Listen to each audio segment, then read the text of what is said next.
Hello दोस्तों, स्वागत है हमारे YouTube चैनल डियर लर्नर्स में। और आज की क्लास में हम लोग पढ़ने वाले हैं इंपॉर्टेंट जीके क्वेश्चंस के बारे में, जो कि जीके के हर एक सेगमेंट से रिलेटेड है। साथ ही साथ जो करंट अफेयर्स के क्वेश्चन है वो भी हम करने वाले हैं इस क्लास के अंदर। तो चलिए स्टार्ट करते हैं आज की क्लास को और देखते हैं आज का सबसे पहला क्वेश्चन। तो पहला क्वेश्चन है, हाल ही में किस राज्य में जलापूर्ति के सुधार के लिए भारत ने एडीबी के साथ 96.3 मिलियन के ऋण पर हस्ताक्षर किए हैं। यानी एडीबी जिसका कि फुल फॉर्म होता है एशियन डेवलपमेंट बैंक, और इसी के साथ जिस प्रकार से आईएमएफ है, वर्ल्ड बैंक है, ये सभी लोन देते हैं, ऋण देते हैं, उसी प्रकार से भारत ने एडीबी के साथ 96.3 मिलियन के ऋण पर हस्ताक्षर किए हैं, जिससे जो राज्य है उस पर जलापूर्ति में सुधार किया जा सके, वहाँ पर जल की आपूर्ति अच्छी की जा सके। तो वो राज्य है हिमाचल प्रदेश। तो हिमाचल प्रदेश में जल आपूर्ति के सुधार के लिए ही इस समझौते को किया गया है, इस हस्ताक्षर को किया गया है, यानी ये ऋण लिया गया है 96.3 मिलियन का।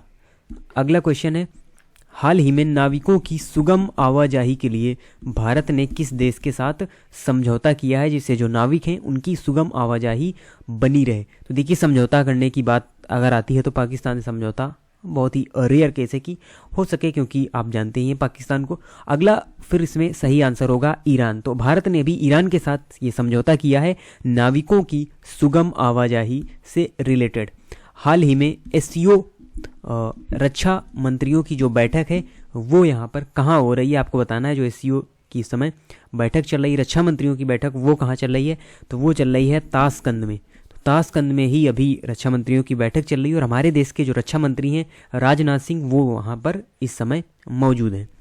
अगला क्वेश्चन है, हाल ही में भारत ने किस नृत्य को यूनेस्को की सूची में शामिल करने के लिए नामित किया है। यानी कौन सा नृत्य है। हम बहुत सारे शास्त्रीय नृत्य और लोक नृत्य के बारे में डेली बेसिस पर पढ़ते हैं, वो किस राज्य से रिलेटेड हैं, ये सभी हम समय समय पर पढ़ते रहते हैं। तो यहाँ पर आपको बताना है किस नृत्य को यूनेस्को की सूची में शामिल करने के लिए नामित किया गया है। वैसे तो बहुत सारे नृत्य पहले से ही यूनेस्को की सूची में शामिल हैं, लेकिन बात करें अगर हम रिसेंटली, तो अभी गरबा नृत्य को यूनेस्को की सूची में शामिल करने के लिए नामित किया गया है। अगला क्वेश्चन है, हाल ही में सिल्क मार्क एक्सपो का उद्घाटन कहाँ किया गया। तो देखिए, ये एक्सपो होते रहते हैं बेसिकली उस चीज़ को बढ़ाने के लिए, जिस प्रकार से आप देखते हैं डिफेंस एक्सपो में हम अपने जो डिफेंस के इक्विपमेंट हैं उनका यहाँ पर प्रदर्शन करते हैं एक एक्सपो के अंदर। तो उसी प्रकार से जो सिल्क मार्क एक्सपो है उसका उद्घाटन कहाँ पर किया गया, तो ये उद्घाटन आपका किया गया नई दिल्ली में। तो नई दिल्ली में ही इस उद्घाटन को किया गया है। निम्न में से कौन सा वृक्ष पर्वतीय वनों में पाया जाता है। तो सभी 4 ऑप्शंस में आपको बताना है कौन सा जो वृक्ष है वो यहाँ पर माउंटेन एरिया में पाया जाता है, पर्वतीय क्षेत्रों में पाया जाता है। तो यहाँ पर सही आंसर होगा देवदार। तो देखिए, तो देवदार का वृक्ष होता है, आपको बेसिकली पहाड़ों में ही देवदार के वृक्ष देखने को मिलेंगे। बाकी जो आबनूस है, टीक है, शीशम है, ये सभी आपको जो मैदानी इलाके हैं वहाँ पर देखने को मिलेंगे। अगला क्वेश्चन है, चापचार कूट उत्सव भारत के किस राज्य में मनाया जाता है। तो देखिए, ये एक उत्सव है चापचार कूट जिसे कहा जाता है, और ये मनाया जाता है नॉर्थ ईस्ट के राज्य मिजोरम में। तो ये मिजोरम का एक पर्व है, उत्सव है चापचार कूट जिसे हम कहते हैं। अगला क्वेश्चन है, मानव की आहार नाल में जो विली है वो कहाँ पर पाई जाती है। यानी मानव की आहार नाल में देखिए कई सारे अंग ये जो सभी दिए हुए हैं, यानी ग्रास नली हो गई आपकी, आमाशय, अग्न्याशय, छोटी आंत, बड़ी आंत, ये पूरा पार्ट मिलाकर हम उसे आहार नाल कहते हैं, यानी जो हमारे मुख से ही स्टार्ट हो जाती है। तो इसमें आपको बताना है जो विली है वो कहाँ पाई जाती है। विली क्या होता है, तो देखिए ये बेसिकली एक यानी छोटे छोटे रेसे टाइप होते हैं जिनका कार्य होता है पोषक पदार्थों का अवशोषण करना। तो पोषक पदार्थों का अवशोषण करना इनका कार्य होता है विली का, और ये पाए जाते हैं छोटी आंत की दीवार पर। तो जो स्मॉल इंटेस्टाइन है उसकी दीवारों पर ये विली पाए जाते हैं, जो कि पोषक पदार्थों का अवशोषण करते हैं। क्योंकि आप यानी आपको पहले से ही पता होगा कि जो हमारा भोजन है वो छोटी आंत से होकर फिर बड़ी आंत में जाता है। तो छोटी आंत में उनमें यानी उस भोजन में से पोषक पदार्थों का अवशोषण किया जाता है। और आप देख भी सकते हैं ल्यूमेन ऑफ स्मॉल इंटेस्टाइन, इस प्रकार के जो ये हैं हमारे माइक्रो विली। तो इस प्रकार से छोटे छोटे, वैसे तो यहाँ पर आपको बड़े दिख रहे हैं, इस प्रकार से पूरी दीवार पर स्मॉल इंटेस्टाइन की इस प्रकार से छोटे छोटे जो रेसे टाइप हैं वो पाए जाते हैं जिन्हें हम विली कहते हैं, और इनका ही कार्य पोषक पदार्थों का अवशोषण करना होता है। अगला क्वेश्चन है, पांडुलिपियां सामान्यतः किस पर लिखी जाती हैं? तो देखिए ये जो लिपि होती है, पांडुलिपि होती है, ये किस पर लिखी जाती है? तो यहाँ पर सही आंसर होगा ताड़पत्र। तो देखिए ताड़पत्र जो होते हैं उन पर ही इन पांडु लिपियों को लिखा जाता है। आपने देखा भी होगा प्राचीन समय में लोग लिखने के लिए किसका यूज किया करते थे? तो वो ताड़पत्रों का यूज किया करते थे, और उसी में ही इस प्रकार की जो लिपियां थी उनको लिखा जाता था। अगला क्वेश्चन है, भारतीय संविधान में अनुच्छेद 43B को किसके रूप में जोड़ा गया है? तो देखिए अगर आपको आर्टिकल्स याद हैं, शुरू के ही आपको आर्टिकल्स याद हैं, तो आपको आर्टिकल 43B से कोई मतलब नहीं है, आप इसको अच्छी तरीके से बता लेंगे कि इसको किसके रूप में जोड़ा गया था। तो देखिए बात करें अगर हम 14(3)B की आर्टिकल, तो इसको जोड़ा गया है राज्य के नीति निदेशक तत्वों में, क्योंकि जो नीति निदेशक तत्व हैं हम कई बार मल्टीपल टाइम आपको बता चुके हैं। आर्टिकल 36 से 31 तक जो वर्णन है संविधान में, वो राज्य के नीति निदेशक तत्वों का वर्णन किया गया है। और मौलिक अधिकार आपके 12 से 35 आर्टिकल तक देखने को मिलेंगे, और मौलिक कर्तव्यों का वर्णन 51A के अंतर्गत किया गया है। तो इस प्रकार से आपको आर्टिकल की एक रेंज जो है वो याद रखना है, जिससे आप इन क्वेश्चंस का आंसर आसानी से दे सकें। अगला क्वेश्चन है, वर्षा को निम्न में से किस उपकरण के द्वारा मापा जाता है? आपने सुना भी होगा कि इस वर्ष पिछली वर्ष की तुलना में ज़्यादा वर्षा हुई, इतने सेंटीमीटर वर्षा हुई, तो यानी कि वर्षा को किसी न किसी यंत्र से तो मापा ही जाता होगा। तो यहाँ पर आपको बताना है किस यंत्र से मापा जाता है। देखिए जो अल्टीमीटर है, इससे तो हम बेसिकली ऊंचाई मापते हैं। पिरानी गेज हो गया, बैरोमीटर हो गया हमारा। उसके बाद यहाँ पर देखिए नाम से ही स्पष्ट है, रेन मीन्स होती है वर्षा, और रेन गेज यानी इसको नापने का ये एक यंत्र होता है। और कैसा यंत्र होता है ये भी हम आपको दिखाएंगे। तो ये देखिए ये जो यंत्र है ये होता है रेन गेज यंत्र, यानी कि वर्षा को मापने का यंत्र। और इसमें देखिए ये आपका पैमाना बना हुआ है, और इसको यहाँ पर रख दिया जाता है मैदान में, और ये जितना देखिए भर पाता है, बारिश होती रही इसमें पानी जाता रहा। मान लीजिए 10 पॉइंट तक इसमें पानी गया, यानी हम कह देंगे 10 सेंटीमीटर वर्षा आज हुई है, आज के दिन हुई है। इस प्रकार से वर्षा को मापा जाता है। अगला क्वेश्चन है, गुरु बिपिन सिंह किस शास्त्रीय नृत्य शैली के लिए जाने जाते हैं? यानी जो गुरु बिपिन सिंह है किस शास्त्रीय नृत्य शैली, यानी जो हमारा हम ये कह लें डांस फॉर्म होता है, शास्त्रीय नृत्य शैलियाँ होती हैं कई सारी। वैसे तो भारत में जो शास्त्रीय नृत्य हैं 8 शास्त्रीय नृत्य, और मल्टीपल टाइम आपको इसके बारे में भी बता चुके हैं। कौन सा शास्त्रीय नृत्य किस राज्य से रिलेटेड है ये आपको अच्छी तरीके से कंठस्थ होना चाहिए, और अभी तक हो भी गया होगा अगर आप डेली बेसिस पर ये क्लासेस देखते होंगे। तो देखिए यहाँ पर इनका जो संबंध है वो तो है मणिपुरी नृत्य से। तो मणिपुरी नृत्य से ही संबंध रखते हैं गुरु बिपिन सिंह, और मणिपुरी नाम से ही स्पष्ट है मणिपुर का शास्त्रीय नृत्य है। उसके अलावा कथक की अगर हम बात करें तो इसे बेसिकली उत्तर भारत या उत्तर प्रदेश का इसे हम शास्त्रीय नृत्य कहते हैं। और बिहू जो है ये शास्त्रीय नृत्य नहीं है, आपको ध्यान रखना है, ये एक लोक नृत्य है, यानी ये एक फोक डांस है। इसको शास्त्रीय नृत्य की श्रेणी में नहीं रखते हम। और असम का ही एक नृत्य है सत्रिया, जो कि एक शास्त्रीय नृत्य है। और कथकली ये आपका केरल का शास्त्रीय नृत्य है। उसके अलावा जो भरतनाट्यम है तमिलनाडु का, और मोहिनीअट्टम और उड़ीसी यानी उड़ीसा का मोहिनीअट्टम आपका केरल का शास्त्रीय नृत्य है। तो ये सभी आपको याद रखने। अगला क्वेश्चन है, नींद की बीमारी के लिए निम्न में से कौन सा जीव जिम्मेदार है? यानी जो नींद की बीमारी होती है उसके लिए बैक्टीरिया, वायरस या जो हमारे एल्गी होते हैं वो जिम्मेदार हैं, या प्रोटोजोआ। तो यहाँ पर सही आंसर होगा प्रोटोजोआ। तो नींद की जो बीमारी होती है उसके लिए जो जीव जिम्मेदार होता है वो है आपका प्रोटोजोआ।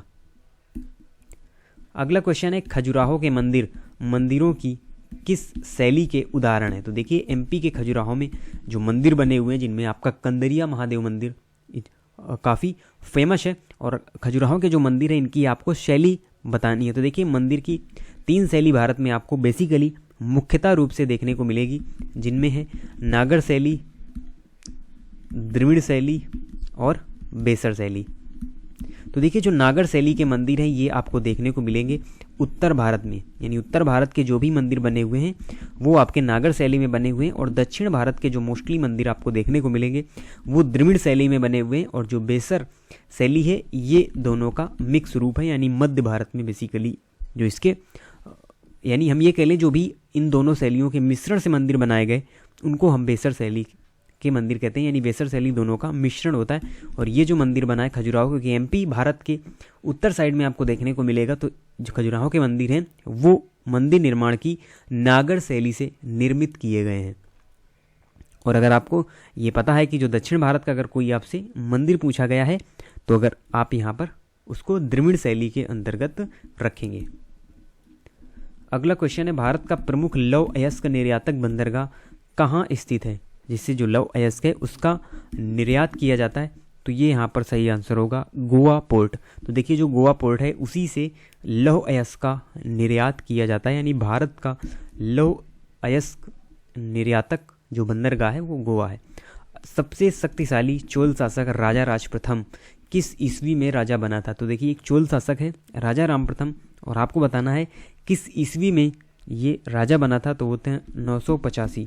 तो 985 ईस्वी में ही राजा राज प्रथम यहाँ पर राजा बना था, जिसे सबसे शक्तिशाली चोल शासक का वो दर्जा दिया जाता है। अगला क्वेश्चन है, भगत सिंह और बीके दत्त यानी बटुकेश्वर दत्त ने किस वर्ष विधानसभा में बम फेंका था। तो देखिए केंद्रीय विधानसभा में जो बम है वो कब फेंका गया था भगत सिंह और बटुकेश्वर दत्त ने, तो ये फेंका था 1929 में। तो 1929 में भगत सिंह और बटुकेश्वर दत्त ने यहाँ पर असेंबली में बम फेंका था। तो इसका सन आपको याद रखना है। अगला क्वेश्चन है, तेंदुलकर समिति की रिपोर्ट किस पर आधारित थी। यानी जैसे आप देखते हैं कई सारी समितियां आए, कालिका समिति, स्वर्ण सिंह समिति के द्वारा मौलिक कर्तव्यों को जोड़ा गया, उसी प्रकार से अलग अलग जो समिति हैं वो अलग अलग मुद्दों पर बनाई जाती हैं कि आप इस पर अध्ययन करिए, फिर बताइए क्या रिजल्ट रहने वाला है। कई मल्टीपल जो समितियां हैं आपने देखा होगा संविधान के अंदर यहाँ पर बनाई गई हैं। तो तेंदुलकर समिति की जो रिपोर्ट है ये आधारित है गरीबी पर, तो गरीबी से रिलेटेड है तेंदुलकर समिति की रिपोर्ट। अगला क्वेश्चन है, केंद्रीय बजट 2022-23 के अनुसार प्रोत्साहन योजनाओं के तहत कितने नए जॉब्स का सृजन होगा। तो देखिए 14 जो योजनाएं हैं जिनके अंतर्गत जो नए जॉब का सृजन का मतलब है नई जॉब की अपॉर्चुनिटी यहाँ पर मिलेगी। तो वो कितनी जॉब मिलेंगी, जो कि केंद्रीय बजट प्रस्तुत किया गया 2022-23 का, उसमें बताया गया कि जो हमारी 14 योजनाएं हैं उनके अंतर्गत कितने नए जॉब का सृजन होगा। तो यहाँ पर सही आंसर है 60 लाख। तो 60 लाख जॉब्स का यहाँ पर सृजन होगा, बट देखते हैं कितनी जॉब्स मिल पाती हैं, कितनी आ पाती हैं। ये तो बजट में एक रखा गया है अनुमानित कि हम 60 लाख जो नए जॉब्स हैं उनका सृजन करेंगे। अगला क्वेश्चन है, निम्न में से किस राज्य का जनसंख्या घनत्व 100 व्यक्ति प्रति वर्ग किलोमीटर से कम है। देखिए ये बात वर्तमान की नहीं की जा रही है, बल्कि 2011 की जनगणना के अनुसार ही अभी तक आपको सभी आंकड़े बताने हैं, क्योंकि उसके बाद का हमको पता नहीं है, क्योंकि 2011 के बाद अभी तक जनगणना नहीं की जा सकी है ड्यू टू कोविड। नहीं तो 10 साल में 2021 में ये जनगणना हो जाती, लेकिन जैसा कि आपको पता है कोविड चलता रहा तो जनगणना नहीं हो पाई है। तो जो सभी आंकड़े अभी तक जो हमसे क्वेश्चन पूछे जाएंगे वो सभी आंकड़े हमारे 2011 की जनगणना के अनुसार ही होने वाले हैं। तो यहाँ पर आपको बताना है 2011 की जनगणना के अनुसार सबसे कम जनसंख्या घनत्व अगर हम बात करें तो वो है अरुणाचल प्रदेश का, जो कि 100 व्यक्ति प्रति वर्ग किलोमीटर से भी कम है। तो देखिए अगर अरुणाचल प्रदेश ऑप्शन में होता तो हम डेफिनेटली वही आंसर लगाते, क्योंकि उसका 17 व्यक्ति प्रति वर्ग किलोमीटर है अरुणाचल प्रदेश का जनसंख्या घनत्व। और मैक्सिमम अगर हम बात करें तो मैक्सिमम जनसंख्या घनत्व है बिहार का। लेकिन यहाँ पर आपको ऑप्शन के हिसाब से चलना होगा, तो अरुणाचल प्रदेश के बाद जो नंबर आता है सबसे कम जनसंख्या घनत्व में, यानी 100 व्यक्ति प्रति वर्ग किलोमीटर से कम जनसंख्या घनत्व में, तो वहाँ पर नाम आता है सिक्किम का। तो ऑप्शंस के हिसाब से यहाँ पर सिक्किम सही होगा, लेकिन सबसे कम की अगर हम बात करते हैं तो वो है अरुणाचल प्रदेश। तो ये हमारे इंपॉर्टेंट क्वेश्चन थे। अब आप आज सोच रहे होंगे कि हमने यूपी जीके के क्वेश्चन क्यों नहीं किए। तो देखिए हमने ये सोचा है कि जो यूपी जीके के क्वेश्चन हैं वो हम यहाँ पर अलग से वीडियो के अंदर, जिसमें हम टोटल यहाँ पर यूपी जीके के क्वेश्चन करेंगे कुछ दिनों के बाद, यानी जब जो हमारा पीटी का एग्ज़ाम है, वैसे तो वो 15 और 16 अक्टूबर को शेड्यूल्ड है। तो उसके पहले हम आपको 2 से 3 यानी जितनी भी क्लासेज होंगी उसके अंदर सारे जो क्वेश्चंस हैं यूपी जीके के वो एक साथ कवर करेंगे डेली बेसिस पर। इनका करने से शायद हमें लगता है ज़्यादा फ़ायदा नहीं हो रहा, तो इसलिए हम इनको अलग से जो यूपी की जो भी जीके होगी, जीके के साथ ही साथ यूपी की जो करंट अफेयर्स होगी वो भी हम एग्ज़ाम के पहले कवर करेंगे एक अलग वीडियो के अंदर। तो इनमें जो भी आपको क्वेश्चन देखने को मिलेंगे वो अब आपको करंट अफेयर्स और साथ ही साथ जो जीके के अदर सेगमेंट हैं, history, polity, geography, economics, static GK और अदर जो साइंस के क्वेश्चन हैं, वो सभी आपको इस क्लास में देखने को मिलने वाले हैं। और जो यूपी जीके क्वेश्चन है वो हमने अब हटा दिए हैं, वो हम अलग वीडियो में अलग से यूपी जीके के नाम से ही यहाँ पर कवर करेंगे। तो आप इसी तरीके से चैनल से जुड़े रहें। मिलते हैं आपसे नेक्स्ट वीडियो में न्यू इंपॉर्टेंट क्वेश्चंस के साथ, और तब तक के लिए धन्यवाद।